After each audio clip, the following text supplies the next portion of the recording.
kan negara ini baik-baik saja gitu loh. Hanya sampai sejauh ini kita melihat semuanya baik-baik saja begitu. Kenapa ini sampai saya buka kepada publik supaya masyarakat tahu seperti apa sekarang ini negara kita dikelola. Karena ini menyangkut uang kita.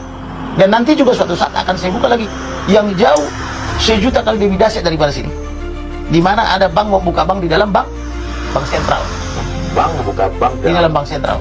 Dan saya sudah dapatkan paparannya beberapa hari yang lalu. Nanti ada waktu nanti saya buka itu. Betul. Saya lagi profile dulu. Artinya kenapa negara ini negara hebat menjadi negara rusak seperti sekarang adalah karena ada praktik-praktik mafia. Ibaratnya ada warung di dalam toko. Atau ada negara di dalam negara, ada pemerintahan di dalam pemerintahan, kayak begitu. Jadi negara kita ini betul-betul digerogoti. Nah, saya sebagai anak cucu pendiri negara ini punya kewajiban moral memperbaiki. Jangan sampai saya mati sia-sia tidak memperbaiki negara ini. Ya. Apapun risikonya saya pertaruhkan untuk negara ini. Tanah nganggur disita, rekening gak aktif dibekukan, rakyat nganggur gak diurus. Sekarang semua pembelanjaan pembiayaan digital mau dikenain pajak. Kata gue pemerintah bisa nggak stop zolimin rakyat? Salam APBN, ambil positif buang negatif, tonton videonya sampai habis. PPATK akan membekukan rekening yang dinilai tidak aktif selama 3 bulan. Buset dah, kata gue ini pemerintah tuh ada-ada aja gitu ya. Pemerintah, PPATK gitu ya. Kemarin tanah akan diiniin, sekarang rekening dibekukan karena dinilai tidak aktif. Lah ini pola pikirnya gimana sih? Ini akar pikirannya tuh gimana gitu loh. Gimana kalau orang yang menaruh ke rekening tersebut hanya untuk menabung dana darurat ya. Kita nabung di rekening lain aja itu udah kepotong biaya admin. Sekarang mau dibekuin mentang-mentang kagak aktif.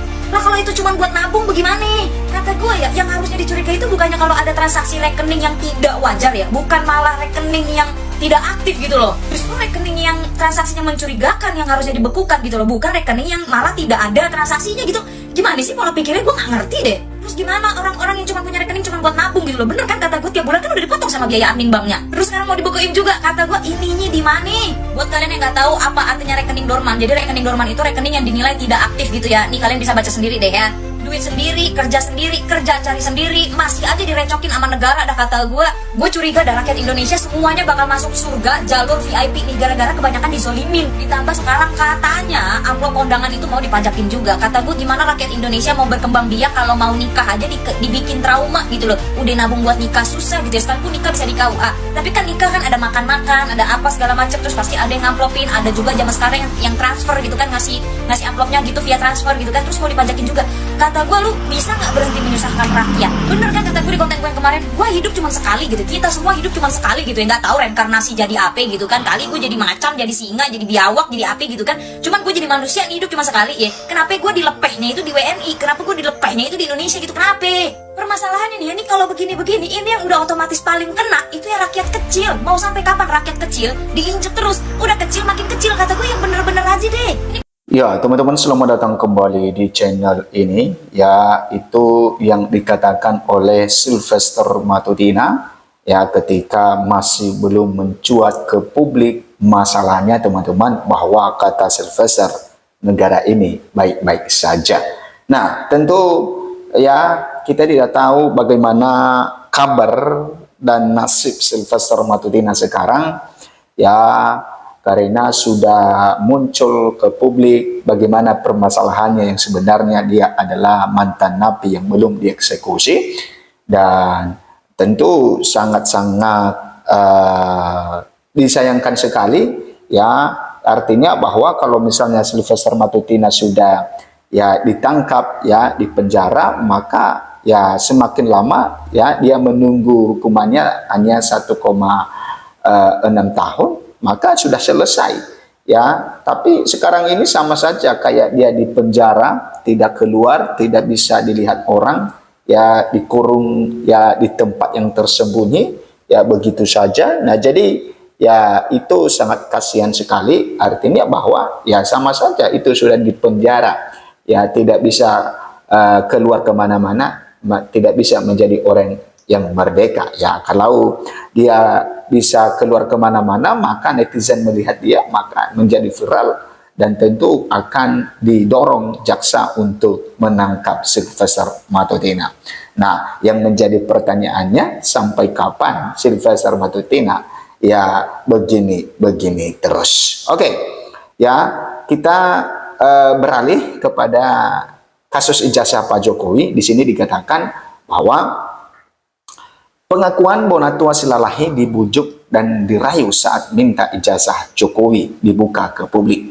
Nah, ini ditulis oleh suara.com teman-teman, bagaimana pengakuan Bonatua Silalahi, karena Bonatua ini adalah orang yang berhasil ya melawan KPU ya dalam kasus ijazah Pak Jokowi, ya di mana beberapa waktu yang lalu dia meminta salinan ijazah Pak Jokowi ke KPU, dan ternyata KPU ya menyembunyikan 9 item itu sehingga Bonatua keberatan, dan setelah dia keberatan dia menggugat itu ke KIP, dan setelah proses sidang yang sangat-sangat panjang, kata Bonatua sekitar 6 kali persidangan teman-teman, maka ternyata Bonatua memenangkan persidangan tersebut sehingga ya dirinya ya menerima salinan ijazah yang digunakan oleh Pak Jokowi dalam mendaftar ya di KPU untuk sebagai calon presiden,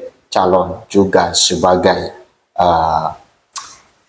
kepala daerah, yaitu Gubernur DKI Jakarta pada saat itu.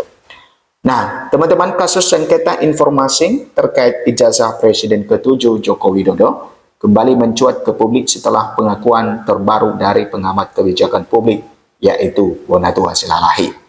Dalam sebuah diskusi di media televisi nasional, Bonatua membeberkan adanya upaya persuasi atau rayuan yang dialaminya saat proses mediasi di Komisi Informasi Pusat KIP. Nah, teman-teman, upaya tersebut bertujuan agar rincian ijazah yang dipermasalahkan tidak dibuka secara transparan kepada khalayak luas. Nah, ini yang menjadi menambah pengetahuan kita bagaimana transparansi di KPU itu, teman-teman. Kan ijazah Pak Jokowi ini adalah kan dokumen publik ya, jadi ya harus transparan.